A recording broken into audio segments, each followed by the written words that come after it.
Good morning, students. So, today I am taking your class for 5 minutes just to complete the topic. So, this was our yesterday's topic. वो थोड़ा बड़ा हो गया था. That's why I am taking 5 minutes of yours. Now, see, हमने किया था salivary glands and then the saliva and the teeth and all that.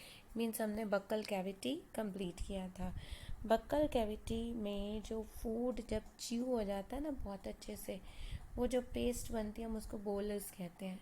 Bolus, ठीक है, जिसमें सलाइवा मिली हुई होती है. वो फिर ये फूड पाइप से अंदर जाती है. जो उसका जॉइंट होता है उसको फेरिंग्स बोलते हैं, और जो फूड पाइप होती है उसको ओइसोफेगस बोलते हैं.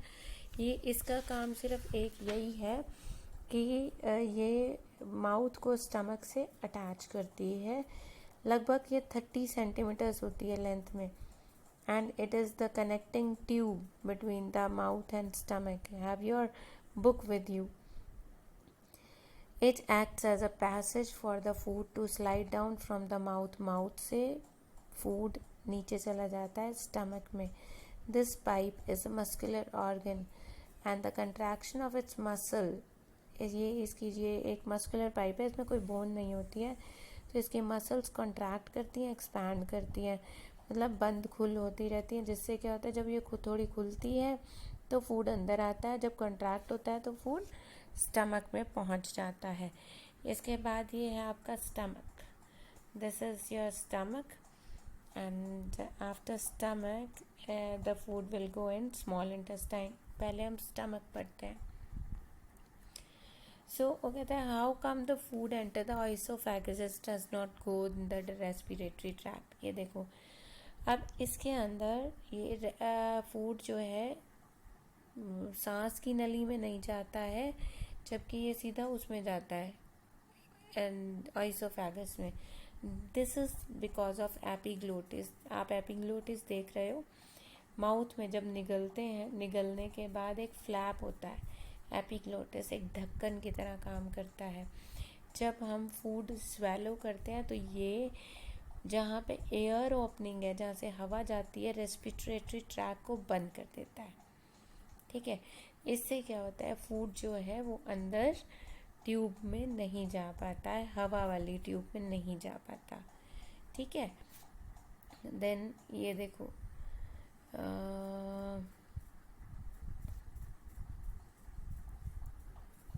that was beyond your fine. Then see the stomach. Stomach में जब फूड पहुंच जाता है, बॉलर्स क्या है, च्यूड फूड, जिस फूड को हमने च्यू कर रखा है, वो जब स्टमक में पहुंच जाता है ओइसोफेगस से. स्टमक एक जे शेप का बैग लाइक स्ट्रक्चर है. ठीक है, यहाँ पे फूड चर्न होता है, घूमता है, और इट इज़ ये फूड रहता है, इसके अंदर रहता है कई टाइम तक. चर्न होता है, पेस्ट जैसा बन जाता है. And in the stomach food gets mix with the, इसमें से निकलता है गैस्ट्रिक जूस, उसके साथ मिक्स हो जाता है. जो गैस्ट्रिक जूस कहाँ से निकला, इसके अंदर गैस्ट्रिक ग्लैंड्स होते हैं. ठीक है. सो गैस्ट्रिक जूस क्या करता है, उसको और छोटा छोटा कर देता है. देखो ये रेड रेड जूसेस निकल रहे हैं, और ज़्यादा डाइजेस्ट कर देता है, पेस्ट को और ज़्यादा सड़ा देता है. So the food generally stays हमारे स्टमक में 2-3 घंटे तक रहता है. From here the food goes into the small intestine. ठीक है जी. देन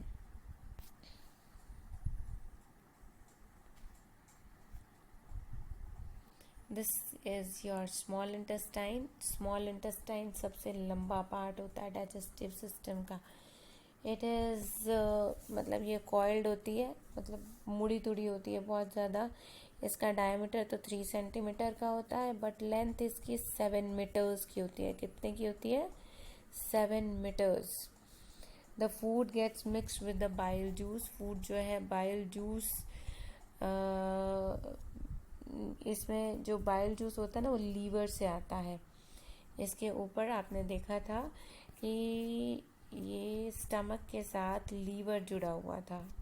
सी दिस, ये लीवर स्टमक के साथ जुड़ा हुआ है। लीवर के नीचे गाल ब्लैडर, और गाल ब्लैडर से स्मॉल इंटेस्टाइन में जूस जाता है। कहाँ से? लीवर बनाता है बाइल जूस, बाइल जूस से जाता है गॉल ब्लैडर में, फिर गॉल ब्लैडर स्टोर करके रखता है बाइल जूस की, अगर बाद में भी ज़रूरत पड़े तो इसमें से आ जाए। देन उसके बाद स्मॉल इंटेस्टाइन में जाता है। ठीक है जी। देन स्मॉल इंटेस्टाइन में जो फूड होता है बाइल जूस और पेनक्रियास से आता है पेनक्रियाटिक जूस, ये दोनों मिलकर उसको और ज़्यादा तोड़ देते हैं और उसमें से न्यूट्रिएंट्स बन जाते हैं। फिर ये न्यूट्रिएंट्स ब्लड में चले जाते हैं, और ब्लड, हमारा जो ब्लड है वो पूरी बॉडी में घूमता रहता है, और फूड के जो न्यूट्रिएंट्स बने, जो एनर्जी बनी, वो सारे पार्ट्स ले लेते हैं, और बाकी का जो डाइजेस्ट नहीं हुआ फूड, जो ब्लड ने एब्जॉर्ब नहीं किया, वो सब लार्ज इंटेस्टाइन में चला जाता है। ठीक है। और जो डाइजेशन का प्रोसेस होता है वो स्मॉल इंटेस्टाइन में ख़त्म हो जाता है बिल्कुल। ठीक है। सो जो फाइनल प्रोडक्ट्स होते हैं, मीन्स कार्बोहाइड्रेट की बन जाती है शुगर, ग्लूकोज, और प्रोटीन्स के अमीनो एसिड्स बन जाते हैं, फैट्स के फैटी एसिड्स बन जाते हैं। मतलब इसको यार जस्ट समझो, सिर्फ समझने के लिए।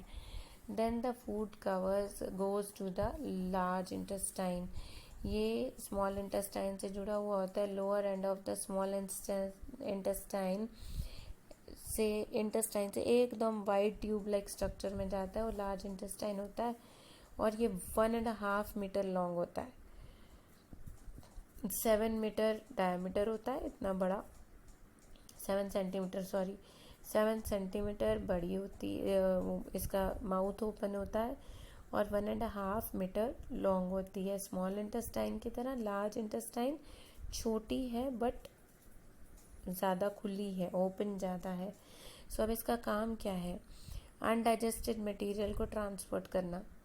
ठीक है। और इसके अनडाइजेस्टेड जो मटेरियल है उसके अंदर जो पानी है उसको एब्जॉर्ब कर लेना, अपने अंदर पानी को एब्जॉर्ब कर लेना, बाकी के अनडाइजेस्टेड मटेरियल को आगे भेजना। और आगे ये लार्ज इंटेस्टाइन है, देखो लार्ज इंटेस्टाइन में जस्ट मूव ऑन हो रहा है, फूड मूव ऑन होगा, नथिंग एल्स। ठीक है। So this is the largest intestine. Then ये रेक्टम और एनस से जुड़ा होता है। रेक्टम में वो वेस्ट मटेरियल क्या होता है, इकट्ठा हो जाता है। Then it is passes through anus.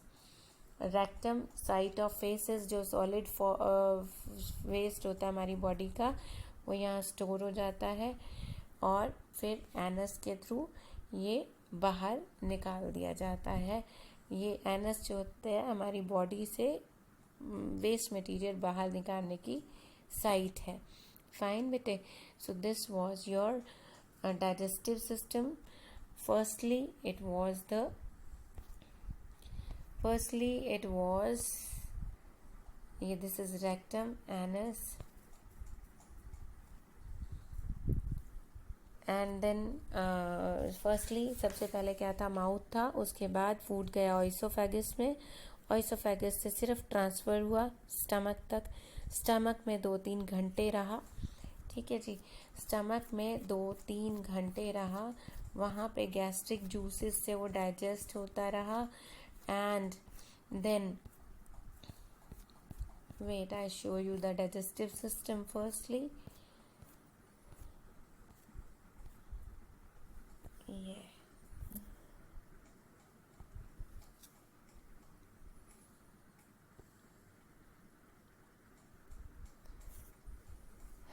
ये ऑइसोफेगस से स्टमक में गया, दिस इज़ द स्टमक, यहाँ पे 2-3 घंटे रहा।